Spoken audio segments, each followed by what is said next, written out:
안녕하세요. 잘 재워주는 남자 잘자남 황병일입니다. 여러분 반갑습니다. 네, 오늘 또 여러분하고 잘자남이 또 수면과 인체계 이런 주제로 여러분하고 함께 하겠습니다. 자, 요즘 또 여러 가지 기후 변화가 있어서 추웠다 더웠다 추웠다 더웠다 이러고 하고 있습니다. 자, 우리 인생도 이렇게 추웠다 더웠다 이렇게 하지 않나 싶습니다. 수면과 인체의 계 시간에 오늘 첫 번째 시간에 신경계에 대해서 한번 알아보겠습니다. 자, 이게 수면과 신경계 이게 되게 밀접한 관계가 있는데 여러분이 좀 이렇게 한 번은 들어보셨을 것 같아요. 중추신경, 말초신경 이렇게 그다음에 뇌, 척수 이런 얘기도 들어보셨을 것 같고, 자, 이런 얘기들이 한번 오늘 어떤 의미가 있는지 어떤 역할을 하는지 이걸 한번 살펴보도록 하겠습니다. 자, 우리 몸속에 이렇게 신경계의 구성이 신경계 그럼 딱 나눠지는 게 먼저 중추신경, 말초신경 이렇게 크게 두 가지로 분리가 됩니다. 또 그러면서 또 중추신경은 뇌와 척수 중요한 이런 부분이 분리가 되고, 또 말초신경은 또 체정신경이라서 감각 영역, 운동 영역 이렇게, 또 이제 자율신경 그래서 뭐 교감신경이다, 부교감신경이다 이렇게 하면 여러분 들어오실 것 같아요. 물론 이게 되게 의학적으로 보면 되게 큰 방범위한 범위인데 우리 잘재남 우리 구독자분들하고는 뭐 거기까지 깊게 하기는 좀 뭐 의미가 깊지 않고 우리 상식적으로 아는 범위에서 한번 여러분하고 이야기를 나누도록 하겠습니다. 좋죠? 네, 오케이. 네, 시험 없습니다. 네. 자, 그래서 중추신경계 구성과 역할 이 부분 한번 이렇게 다뤄보는데요. 여러분 중추신경 많이 들었을 거예요. 네. 뭔가요? 말대로 뇌를 중심으로 감각기관과 또 연결되어 있는데 몸의 중심부에 이렇게 위치해 있죠. 그래서 말초신경계의 정보에 어떤 조치를 취할지를 결정을 하는 역할을 합니다. 아까 중추신경, 말초신경 이렇게 있었죠. 네. 말초신경에서 여러 가지 감각, 운동, 자율, 신경계 이런 쪽에 나오는 정보들을 뇌에 딱 전달해서 이렇게 어떤 역할을 할 거냐, 명령을 내릴 거 이런 어떤 게 핵심이죠. 중추적인 역할을 하는데 거기에 이제 뇌, 우리 행동 통제 총사령관 역할을 하죠. 뇌가. 그래서 어떤 애가 좀 약간 이상한 행동을 하면 그러고 이렇게 하잖아요. 너 뇌가 있냐 없냐 이런 식으로 하듯이 이렇게 중추적인 역할 중에 뇌가 총사령관 역할을 한다. 네. 척수는 뭘까요? 뇌와 신체 기관을 연결해주는 역할을 수행합니다. 그래서 말초신경계의 여러 가지 정보를 뇌에 전달을 하고, 또 그걸 어떻게 될까요? 다 기관에 또 다시 연결을 해줘야 되겠죠? 이런 가교 역할을 하죠.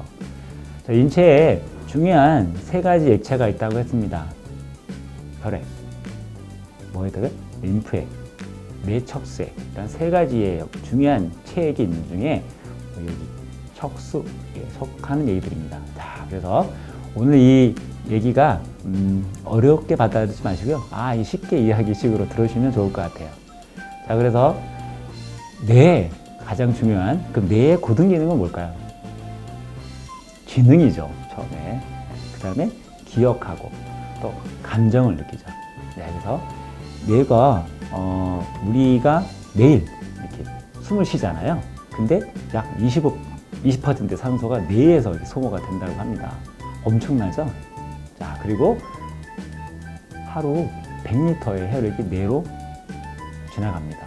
자, 그만큼 엄청 소요량이 필요한 겁니다. 뇌가 만약에 잘못되면 어떨까요? 모든 전신이 마비가 되거나 명령체계가 무너지겠죠. 이렇게. 자, 그래서 이 뇌가 바로 중추신경의 핵심인데, 그러면 이 뇌를 우리가 어떻게 잘 보호하고 또 위치가 어떻게 되냐 이런 부분을 좀 알아보는 시간을 좀 갖겠습니다. 자, 그래서 일단 뇌의 구조가 이렇게 하나, 둘, 셋, 넷, 5개. 대뇌, 그 다음에 간뇌, 중간뇌, 연수, 소뇌 이렇게 크게 하나, 둘, 셋, 넷, 5개로 이루어져 있습니다. 자, 근데 부위별로 다 관장하는 범위가 역할이 다 달라요. 그냥 두뇌에 있는 것만이 아니라.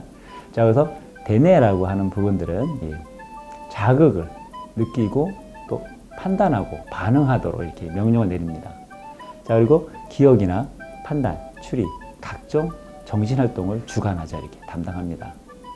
자, 그리고 간뇌는 우리 아이가 생명을 유지하려면 체온의 항상성이 있어야 되거든요. 이렇게 체온이 일정하게 유지하는, 체온을 조절하고 체액의 성분 일정하게 유지합니다. 제 체액의 성분도 여러 가지가 있어요. 우리가 뭐 나트륨이다, 칼륨이다 이런 이야기 들어보셨을 거예요. 이것도 비율이 있어요. 이게 무너지면 어떻게 사람이 살 수가 없어요. 자, 그런 체액의 일정의 성분을 유지하고 유지하는 데 역할을 해주고, 그다음에 중간뇌, 눈동자의 운동과 홍채의 작용을 조절한다고 합니다. 자, 어느 하나하나가 틈새 없이 딱 짜임새가 갖춰진 게 신비하죠. 그다음에 연수, 생민 유지에 직접적인 관련이 있는 이렇게 폐, 심장, 소화 이런 기관의 운동을 조절하고, 또 우리가 물리적으로 나오는 게 있잖아요. 재채기, 하품, 이런 어떤 반사 운동도 조절한다고 합니다. 자, 또 하나는 이제 우리가 잘 뭐 손해? 뭐 작은 거 아니야? 이러지만 정말 중요한 역할을 하는 게 손해죠. 또 근육 운동을 조절하고 몸의 균형을 유지하는 역할을 합니다. 만약에 손해가 손상이 됐거나 뭔가 작용이 덜하면 될까, 사람이 중심을 잡을 수가 없고 쓰러지는 거죠. 이렇게. 자, 그래서 이 5가지의 역할들이 모두 중요한데 이 뇌로에서 바로 다 하나의 구성체로 움직인다는 겁니다. 이거 하나만 줘도 어떻게 될까요? 잘못되겠죠. 그래서 또 하나는 이제 제가 뇌와 척수를 얘기했는데, 척수는 그 뭐냐? 바로 여기 통해서 내려오는데요. 이게 척추관을 통해서 여러 기관에 연결이 됩니다. 이렇게 일러스트에 보듯이 통해서 다 기관에 연결이 됩니다. 자, 그래서 감각기관에서 이렇게 받아진 자극을 뇌에 전달하는 감각신경과 직접 연결이 되죠. 또 하나는 뇌의 명령을 근육과 같은 반응으로 같은 기관에 전달하고 운동신경을 연결하는 역할을 합니다. 그래서 자극을 받아서 뇌에 전달하고 뇌가 또 그걸 다시 명령하는 걸 다시 전달하는, 굉장히 그 가격 역할 되게 중요하죠. 그래서 우리가 이렇게 갑자기 뜨거운 것을 다 또 무의식적으로 확 팔라짝 뛰잖아요. 반사작용. 또 하나는 무릎 반사 등의 이것들 다 척수에 의해서 이루어진다고 합니다. 참 엄청 중요한 거죠. 만약에 우리가 이런 반응을 안 한다면 어떨까요?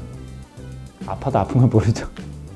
탁 피해야 되는데 안 패잖아요. 이렇게 뜨거울도 계속 붙었고 있거나. 이런 어떤 중요한 역할을 우리 신체가 중에 두뇌와 뇌와 그 역할 척수, 이 2가지가 중추신경 핵심 역할이다, 이렇게 보시면 될 것 같습니다. 자, 우리가 마시멜로 이야기를 제가 이제 여러분한테 하는데, 이게 두뇌, 뇌에 관한 얘기들입니다. 자, 보면 우리가 이제 단순히 참을성 있는 아이가 나중에 성장한다, 결말은 그렇게 나오죠. 이렇게 보면 마시멜로 딱 갖다 놓고 애들 딱 해놓고 너희들 이거 15분 동안 참고서 먹는 아이와 그냥 본능적으로 이렇게 먹는 아이가 분리가 됐을 때, 한창 시간이 흐른 다음에 그 아이들의 성장되어 있는 모습을 보니 15분간 참고 견뎌냈던 아이들이 더 크게 성장해 있더라, 이런 얘기로 결론이 나는데, 이거 면밀히 우리 놓치는 부분이 있습니다. 자, 그거는 다른 아이보다 뇌가 일찍 발달한 아이가 나중에 더 좋은 삶을 산다는 내용이 함축되어 있습니다.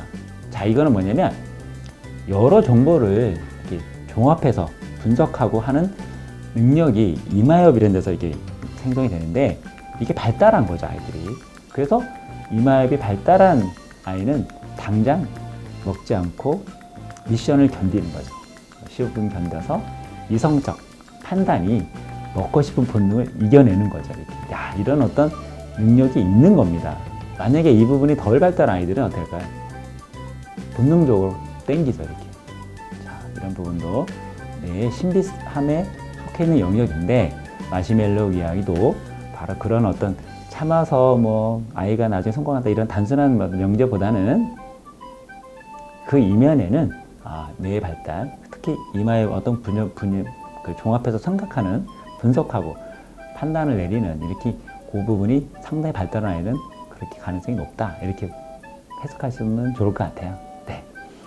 오늘 제가 여러분하고 신경계 중에 중추신경에 얘기를 했는데, 자, 중추신경도 수면을 잘 취해야 원활하게 작용을 합니다. 자, 수면을 취하지 못하면 뇌가 쉬지 못하겠죠. 그럼 어떨까요? 뇌가 망가지겠죠. 또 하나는 수면을 잘 취한 사람은 치매나 알츠하이머에 걸릴 확률이 낮아진다.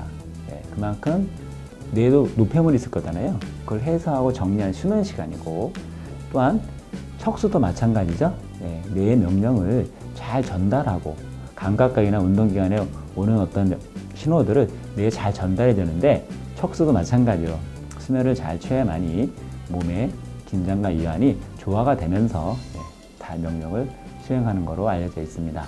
자, 그래서 오늘 잘 자나요 여러분한테 또 신경계를 얘기하면서 수면을 얘기했는데, 수면이 신경계 모든 감각기관에 연결이 된다.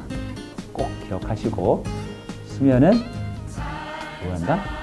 누려야 할 대상을 넘어서 선택해야 할 대상이고, 우리 건강관리에서 꼭 필요한 존재라는 거 꼭 인식하셨으면 좋겠습니다. 자, 오늘 여러분하고 약간 어려운 부분을 다뤘는데요. 네. 재밌게 봐주시고, 우리가 또 너무 깊은 분야보다는 이 정도 상식 정도 알면 우리가 건강 관련인데 좀 유익하지 않을까 싶어서 준비했습니다. 자, 오늘 내용이 어떠셨습니까? 좋았으면 좋아요, 구독, 신청, 알림, 네, 잘 부탁드립니다. 다음 시간에 또 뵙겠습니다. 감사합니다.